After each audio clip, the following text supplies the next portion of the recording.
It's Retro Podcast with your host, Retro Lion.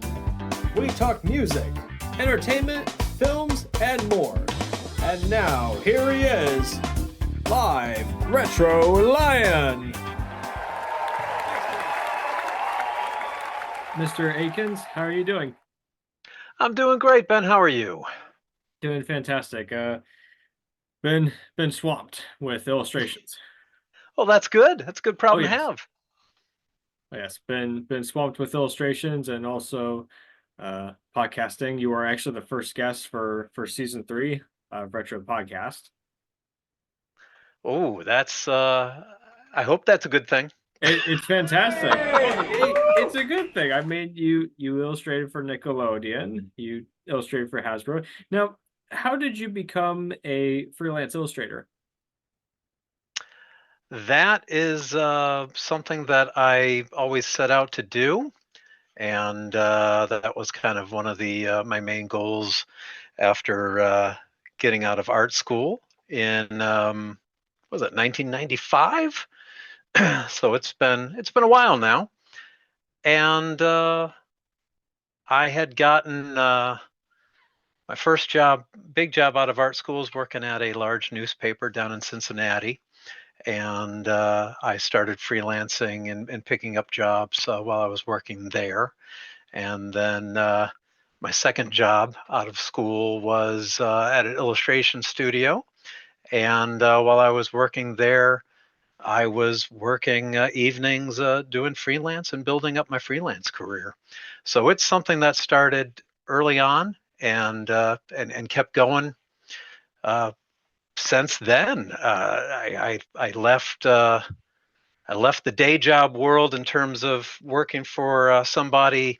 Left that in 1999. So I did about 4 years of salaried salaried work with health insurance, and now I'm on 25 years of freelancing. Impressive.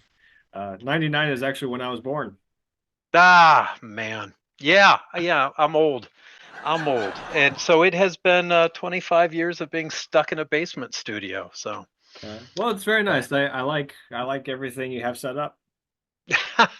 well, and that thankfully I was able to, whenever you go looking for places to live, you look for where you're going to be stuck, what hole you're going to be stuck in for most of your life. So, I have taken over the basement in this house, and it is Dave land. The man cave. Well, yeah, yeah. That's it's all I have. And for most of your artwork, you do the combination of traditional illustration and digital illustration. And do you enjoy traditional the most or digital? I enjoy whatever gets the job done the quickest. It really is a matter of what I'm making random noises. It really is a matter of what gets it done the fastest. Um, Rarely does anything kind of come into play that um, one way looks better than the other. So it really does come down to time. And I found out early on, I started working with licensed characters, which is characters owned by companies that get licensed out. So like Mickey Mouse and SpongeBob. And I started working with them in that industry in 1997 when Photoshop was just kind of building up some steam. But we would still look at jobs and think, oh man, is this going to crash Photoshop? Is this, you'd get a board game job with a big board, to illustrate and think, yeah, there's no way I'm going to have to paint this. And then you're matching your airbrush paints to little tiny Pantone chips and dealing with that nightmare. And I also have a tiny bit of color blindness, so that didn't help. And revisions are a nightmare. So in terms of that world of licensed characters where colors have to be certain colors and everything has to match, when Photoshop came along, it was a no-brainer. And the moment that the computers and the programs could handle the files needed, um, it was, the airbrush was put aside, and traditional was very happily given the boot, because there was no longer panic attacks to get to FedEx. By the time FedEx closed, figuring out which FedEx was the last FedEx to close, which is usually the airport, um, or figuring out where to scan things, and how much is it to get a drum scan, and peeling off the illustrations off illustration boards so that they can wrap around the drum scan, and just all of that stuff. And I was the very kind of that generation that learned both. Started up with traditional as the computers were being brought into art schools. And so I was taught, traditional and digital. And and yeah, it wasn't hard to say, oh yeah, that's way too time consuming. That'll work better. And then other things you would think, yeah, you know what, that's better. This part of it is better here in traditional, and that's better. I tend to do any color work um, traditionally. I will do drawings, do renderings, do value studies uh, by hand, and even with that, I'll color it digitally. Very So cool. yeah, so even when I have hand done stuff, it it it goes into the computer, and most of the licensing stuff, even the drawings, switched over to digital. Um, Probably around 2010, 2012ish. I think that's around the time I bought my first Cintiq tablet, and then even with licensing, the drawing stages became 100% digital. So no more paper, no more scanning, no more printing out reference. It was. I mean, it was a hard couple of months of not wanting to throw away the Cintiq, but yeah, Oh that yeah. thing was a pain in the butt to learn. And with doing licensed characters, especially Nickelodeon licensed characters, you when you go to conventions, you at your booth you sell Funko Pops, but on the Funko Pops you paint characters on the Funko Pops. And Yeah. most of do you actually like hand paint them, or do you like print, or do you like hand paint them on the computer and then print them and then put them on the No, that's all got to be hand done. That part of my business, whatever, that part of my career is kind of some of the only things that get the drawing table, which is kind of back there, dusted off, and kind of get my hands dirty. And that kind of goes to the saving grace of people liking owning handmade art, and which is something that hopefully will always be there, and is computer proof, AI proof. um, so yeah, when I do conventions, and that's when people like the drawings and hand done drawings and hand done paintings, and portraits, realistic portraits that I do. Those are all kind of for collectors, and it kind of helps me kind of get the hands dirty, and switch gears.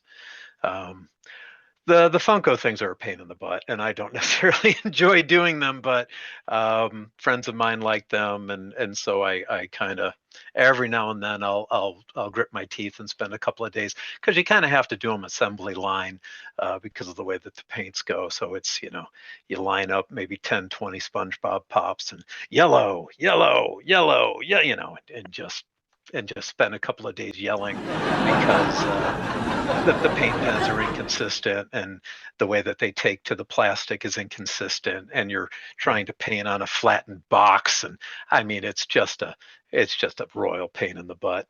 I can But imagine. I mean that's kind of back to the days of dealing with yelling at your airbrush, clogged airbrush, and all that stuff. So it's yeah, it's it's yeah. And the traditional pictures that you make now, these are you get requests from people, is that right?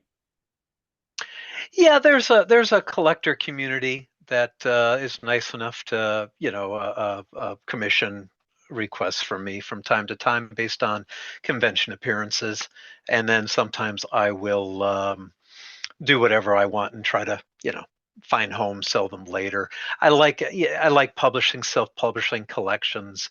I have a new hardcover collection that's on Amazon, that's available on Amazon. That's kind of collects a lot of the ones I've done for the past.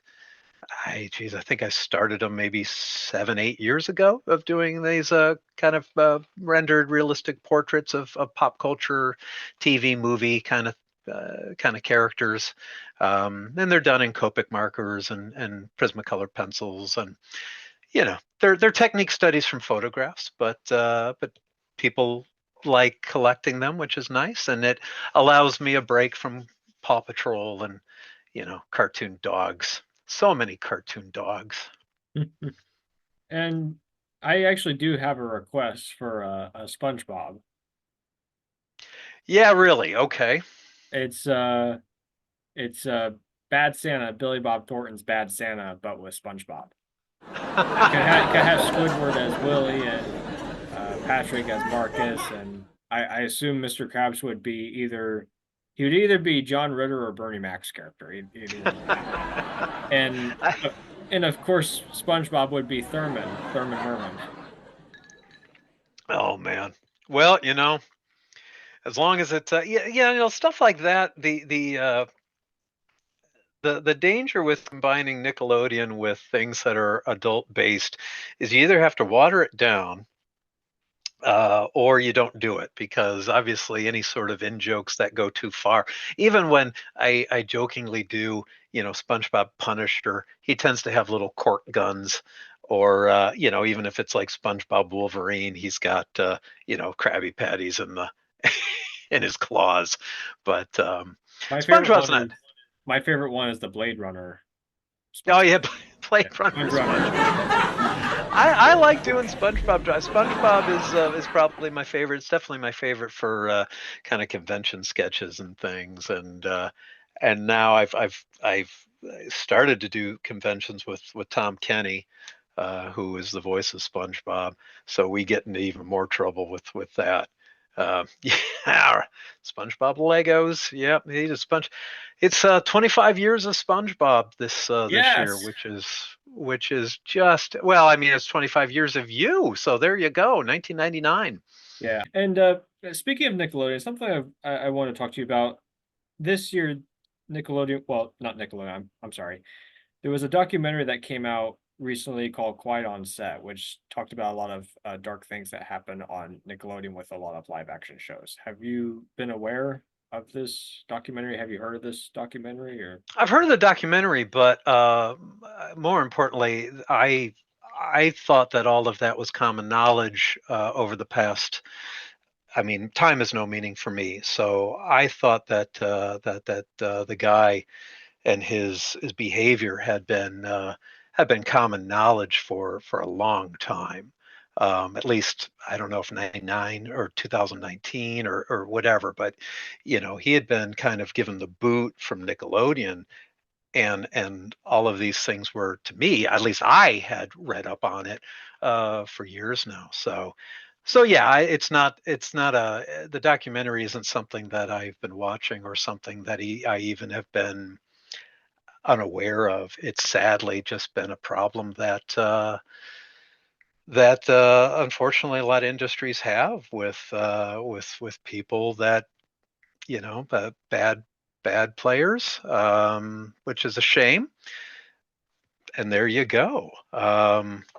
Thankfully, on my end, I have yet to be involved with, I think, with any.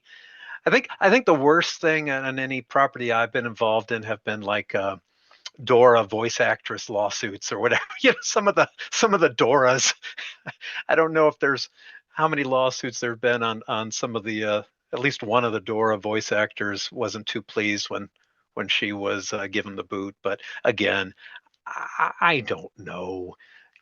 I'm at the far end in Nick Jr. land with cartoon characters. So thankfully, have absolutely nothing to do with any of the things that have had problems for them. But it's a shame. My thoughts. I haven't seen the documentary, and I really have no desire because from the trailer. It's very disturbing, and I just couldn't sit down and listen. But for the folks that had to go with these sort of situations, I feel bad for what they had to go through. And yes, it's a difficult industry, and but for people that want to go into illustration, especially like big illustrations, what is the advice you would pass on to them? Oh man, that's something I've been thinking about a lot lately after getting as I get to 30 years, and it's a lot, and I am not the best person to talk to people who think that illustration for them means pursuing their unique vision. And for artists who have very specific goals, um, I my goal was to work. My goal was to work and keep working, and after that point was to be paid respectfully for that work. And that was kind of it. I was looking for opportunities, and when they arose, when they would show up, I'd be prepared and I would take them and see where they went. And if some opportunities led in directions I didn't want to go, eventually I would take the luxury of quitting that and hopefully take on something else that would come up. Um, and so for me, it's just been a lot of following opportunities and less of me specifically trying to um, get a more specific goal. So, I never said, oh, I want to be a comic book artist, or oh, I want to work in fantasy art, or any genre, quite frankly. I just wanted to work. I think for younger artists these days, the biggest problem that they're going to face is debt. And the sad reality is that, uh, especially if a younger commercial artist, and again, I'm talking about commercial art, so I'm talking about working for clients, um, if they've spent all this time and money and effort for for a certain goal, obviously they owe it to themselves to try to pursue that goal and give whatever their goal is um, every chance and every ounce of their energy. But at the same time, they have a second responsibility that is of equal measure, and that is to eliminate debt as quickly as possible. And so there's a juggling going on that has to be done at the same time, and that's I can imagine very, very hard to do for some artists, maybe not for others. If your goal is to work and to get paid respectfully for work, then that kind of coincides with eliminating debt. You're going around and you're trying to find jobs that pay a reasonable amount, and you're not necessarily getting up in your head about any sort of notion of, well, that's not what I want to do, or oh, I don't want to sell out, or oh, I don't do that, things like that. Obviously we all have a certain point of nope, no thanks, but I think the danger with a lot of artists is that they want to find jobs that pay them to be themselves. You know, let me be me, and that might be hard to book those jobs day after day after day, year after year after year. Um, so at a certain point, there's a certain kind of level of what is acceptable, and for me it was really simple. So I just like to draw. I like to. You want it cartoon? You shoot out. Okay, we'll do some cartoons. You want it realistic? We'll do it realistic. You tell me. I'm happy to. And I think it benefited that I never had a real driving singular vision to my work. There never really was a point where if I sat down and did a portfolio, they would consistently look like an Aikins. It was always all over the place, which is why I was a good studio artist, which is why I got jobs, in-house artist jobs, out of art school, because I had a versatility and still do, and I like that. I get bored looking at the same stuff over and over again, especially if it's my own, um, or if it's my own style. It's just not something that I tend to do a lot of, or really care to do a lot of.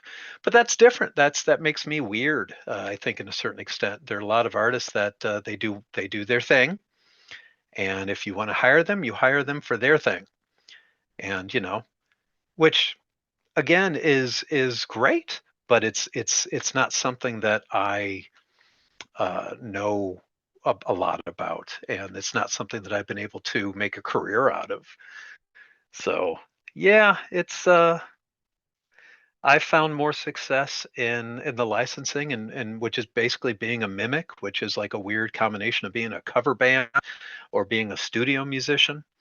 It's somebody coming in and saying, okay, for this we'd like a guitar solo that kind of sounds like Hendrix. Okay. Okay, now a guitar solo that sounds like Van Halen. Oh, okay. And that's with these characters. Hey, this character, this style, the looks like this. All right, I can do that. Okay, now this style, this show looks like this. Okay. You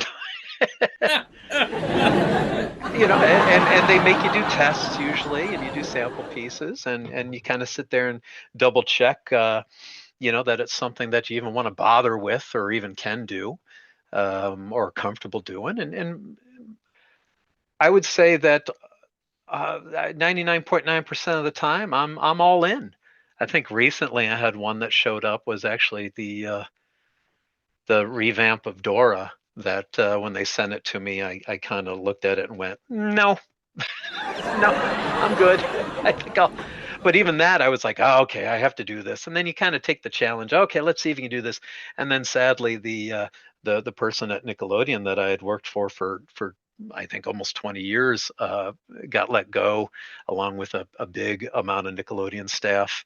And so I was kind of like, all right, well, if he's not there, because that's the only reason I was going to do this. I guess maybe I'm good. So, but a lot of the things for me with this stuff that I deal with nowadays are things just becoming more elaborate and more time. The character designs, because of CGI, are much more elaborate these days, which means that my end of drawing these characters is more time consuming.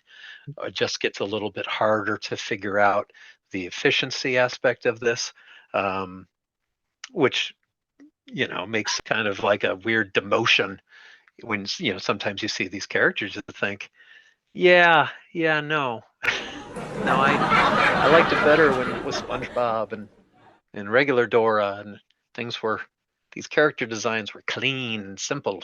And now we have CGI SpongeBob and Dora, and of course Nickelodeon is making a fourth SpongeBob movie. Well, CGI SpongeBob thankfully didn't redesign SpongeBob.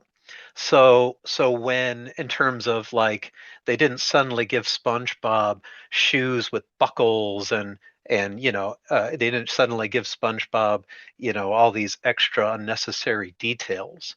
And that's what happens with CGI with new characters, is that they're not limited um, to what an animator has to draw. They're limited to what the computers can render. And so they'll go in and they'll add pinstriping and buckles and patterns and details that in classic cell animation would never have been there, just because you never be able to have people draw that for cell animation.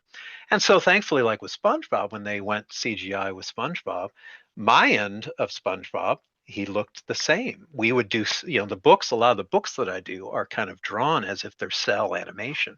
So for Paw Patrol and SpongeBob, and if you open up a book that I do, it's kind of like the shows were done in cell animation, which is can be a lot of fun.